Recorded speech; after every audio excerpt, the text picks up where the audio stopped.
everyone, it's Mary. Welcome back to my channel where we talk about all things related to the storytelling industry. If you don't already know me, I write nonfiction under my real name, Mary Ellen Quigley, and romance under my pen name, M.E. Laverne. And it is very, very rainy right now, so I apologize if you can hear the sound of rain. You might hear thunder and potentially my dog barking at the recycling guy. As you can tell from the title of this video, we're going to talk about something very specific today, but before I jump into the topic, I did want to bring up one quick announcement that I'm going to be switching over my newsletter to Substack. So if you happen to follow me on my newsletter, you will automatically be switched over, and if you are not following my newsletter, then be sure to do so. I'll have a link below so that you can sign up. And the reason why I'm switching to Substack is I really like the way that it's kind of just building your own community. I've followed several people who use that as their newsletter, and I like that you can do updates, you can do videos, you can go live, you can do a blog post, and I thought it would be really fun to start adding maybe some book reviews, just short blurbs about what I'm reading, along just as a way to stay in contact with each other. So that's why I'm switching over, and if you're interested in joining me, you can sign up. So the topic of this video could potentially be controversial. That is not my intention, but it could very easily become controversial. And also, this is more of a opening up for a conversation type video. So I'm going to explain to you what my concerns are and kind of what the thought process is, but then this is me wanting to have a conversation, right? So I'm expecting someone to comment and to let me know your thoughts because that's what I'm going for here. But as you can tell from the title, we're talking about authors writing characters that are not a race of their own. And a couple reasons why I'm bringing this up. First one is being that this has been a hot topic that's been on Romancelandia and Book Talk Drama for a few years now. Every once in a while you'll have an author pop up because they have done it incorrectly, right? They've had a book that had racist undertones. They've written a character that's outside of their race and maybe just misrepresented something, or they'll write a lived experience book from the viewpoint of like a Hispanic person or a Black person, and you find out the character, like the main author's white, and you're like, what do you know about that experience when you're a white person, you know? And I thought, this is something that 20 years ago, no one ever talked about. I feel like nowadays people are more likely to call you on your BS, is what I like to say. And that's why it's becoming more of a topic in today's world than it, ever has been before.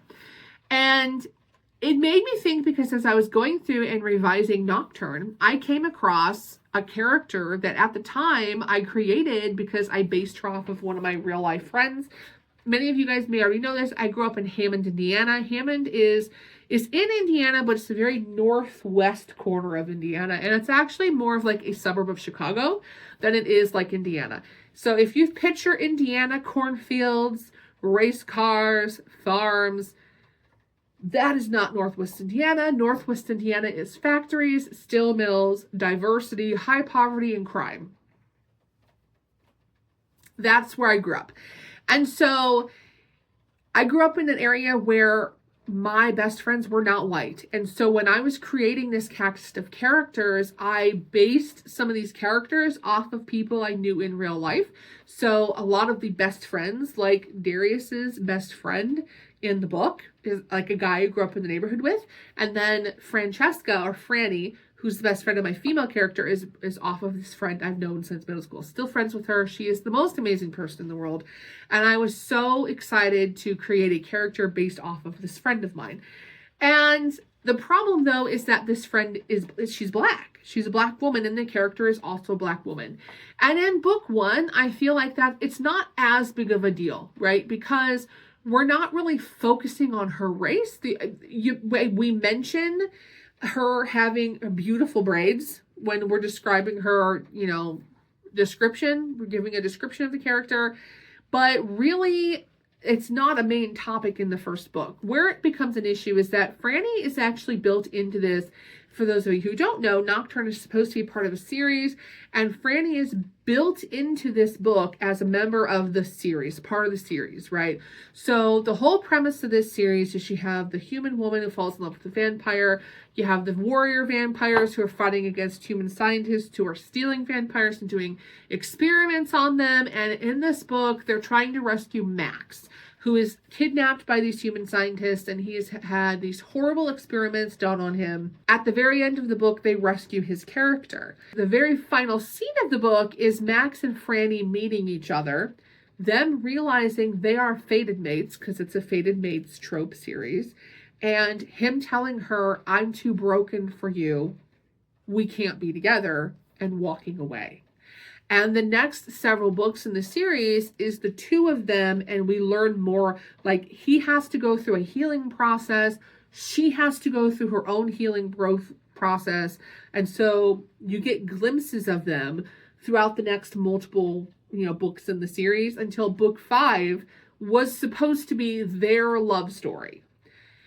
So where it's going to become an issue is when in book 5, I suddenly am taking on that perspective of Franny, who is a Black woman in America. And so the question is, I as a lily white, even if I grew up in a diverse area, I am lily white. I do not deal with any of the same stresses and struggles that a Black woman in America has to deal with. How can I properly portray that so that my character is being true to herself, true to her culture, and true to the story? Now, I have had advice from several other people, and I have gotten a range of advice, right? I have gotten you just shouldn't do it, make Franny white. That's the easy way out, but I grew up in a diverse world where the world is not all white people, and it's important to me that my books also be a diverse cast of characters, right? So I don't love the idea of whitewashing Franny and just erasing this character that was based off of a friend of mine. At the same time, I heard other people say, well, you need to co-write it with a Black author. I don't hate that idea. The question is, like, how would you find an author that you would trust enough? You know what I mean? Because this is your intellectual property, that to find someone you would trust to be able to write that character when they don't know who they don't know the person I'm basing it off of. So I feel like they would lose the essence of Franny because they don't know who I'm basing her off of. I don't necessarily love that idea. And then I've heard people be like, you're overthinking it, and you just need to write the book and just have sensitivity readers. Have a group of Black women be sensitivity readers for your book. Which to me probably sounds like the most logical way of doing it. But I would love to hear your guys' opinions. I made a TikTok back when the last drama came off, because there was an author, I can't remember names, it's been like a month or two back. There was an author who basically came out and said, I will never write Black characters into my book because I'm not a Black person and I don't know what it's like. And the internet was very divided, right? Like, some people were absolutely pissed at this author. They were like, how dare you? How dare you be that racist? The other half were like, no, she's not being racist. She's just saying that I'm not a Black person. I don't know what it's like, so I'm not going to mess it up by trying to write it. And at the time, I was like, I can understand, because I wouldn't want to, to me, it's better not to do it than to mess it up. But what do you do in a situation like this where, it's going to be such an integral part of the storyline, who the character is and the qualities of the resilience, the fortitude, the strength of this woman is going to very much be based on the experiences that she went through growing up in foster care, because her and my main character met in foster care, and the things that she has had to go through. So how do you appropriately portray that? Is it as simple as just getting a sensitivity reader? I think the concern that I have is doing it wrong and inadvertently offending people and not even meaning to. So I would love to open the conversation. What do you guys think? Let's talk about it. Do a video, leave me a comment, whatever you got to do. Give me a thumbs up, whatever. If you're not subscribed to my channel, subscribe. Otherwise, I'll talk to you in the next one. Bye, guys.